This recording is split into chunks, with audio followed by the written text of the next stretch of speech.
দুনিয়ার আর কোনো মানুষ আমাকে পছন্দ করুক আর না করুক, এনারা আমাকে ঠিকই পছন্দ করে। একবার তো আমার পছন্দের চশমা কেড়ে নিয়ে তাদের পছন্দের মাত্রাটা সুন্দর করে বুঝাই দিছিল। যাই হোক, নীলফামারী থেকে গোপালগঞ্জ প্রায় 500 কিলোমিটারের এই জার্নি কেমন ছিল সেটার বিস্তারিত থাকছে আজকের ভিডিওতে। যারা যারা এখনো আমার পেজটি ফলো দেননি দ্রুত ফলো দিয়ে দিন। কি অবস্থা সবার? নীলফামারী স্টেশনে 7:25-এ আমার ট্রেন, তাই 6টার পরপরেই বাড়ি থেকে বের হয়ে চলে আসলাম ট্যাঙ্গনমারি বাজারে।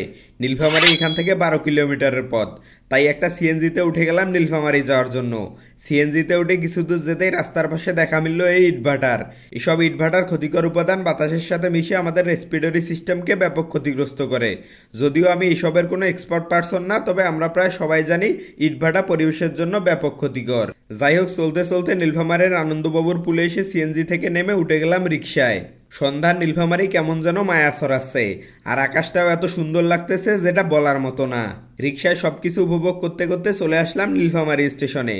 এসেই শুনলাম ট্রেন আজকে লেট আছে, তাই ব্যাগ ট্যাগ নিয়ে ওয়েটিং রুমে বসে অপেক্ষার প্রহর গুনছিলাম। অনেকক্ষণ ধরে বসে থাকতে থাকতে বিরক্ত হয়ে গেছি, তাই প্ল্যাটফর্মে একটু হেঁটে এসে আবারও বসে পড়লাম ট্রেনের অপেক্ষায়। ভাবলাম যতক্ষণ বসে থাকা লাগে থাকতেছি, তবুও ট্রেনে যেন পাশের সিটে একটা ফুটফুটে রাজকন্যা থাকে, তাহলে এইসব ক্লান্তি আর টের পাওয়া যাবে না। যাই হোক, প্রায় 3 ঘন্টা এভাবে বসে বসে থাকার পর রাত 10টার দিকে আসলো খুলনাগামী সীমান্ত এক্সপ্রেস। আমার বগি দেখে উঠে গেলাম ট্রেনে। কপালটাই খারাপ রে ভাই, একে তো রাজকন্যা নাই, তার উপরে এই ভাই যেমনে তাকায়। তো চলতে চলতে অনেকটা পথ চলে আসছি। পাশের ভাই কত শান্তি করে ঘুমাচ্ছে, আর আমি রাত জেগে জেগে মহা গুরুত্বপূর্ণ চিন্তা করতেছি। কি চিন্তা করতেছি শুনবেন?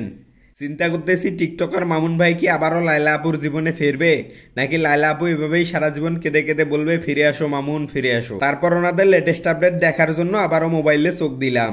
আর এসব করতে করতে আমার চোখে মোটেও ঘুম আসতেছে না।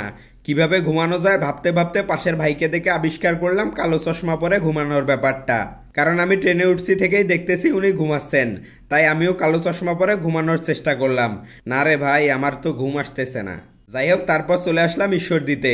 এখানে নেমে হালকা চা পানি খেয়ে আবারও উঠে পড়লাম ট্রেনে। চোখ দেখলাম যথেষ্ট লাল হয়েছে, কিন্তু ঘুম তো আমার কোনোভাবেই আসতেছে না, তাই চোখে চশমাটা পরে নিলাম যেন চোখ দেখে মানুষ আবার ভুলভাল কিছু না ভাবে। যাই হোক, এভাবে উতাল পাতাল করতে করতে চলে আসলাম খুলনা স্টেশনে। ট্রেন থেকে নেমে হাঁটতে শুরু করলাম এই সুন্দর স্টেশনটা থেকে বের হওয়ার জন্য।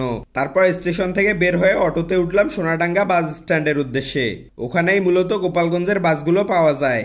তো খুলনার এই শিববাড়ি মোড় দিয়ে সোনাডাঙ্গা এসে উঠে গেলাম একটা ঢাকাগামী বাসে, কিন্তু তখন পর্যন্ত বাসে আমি বাদে আর কোনো যাত্রী নেই।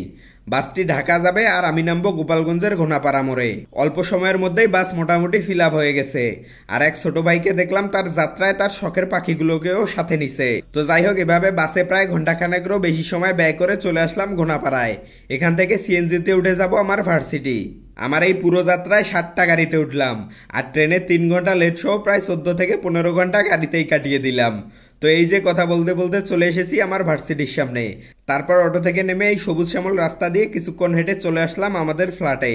তো এই ছিল আমাদের আজকের ভিডিও। দেখা হচ্ছে পরবর্তী ভিডিওতে। সে পর্যন্ত সবাই ভালো থাকবেন। আল্লাহ হাফেজ।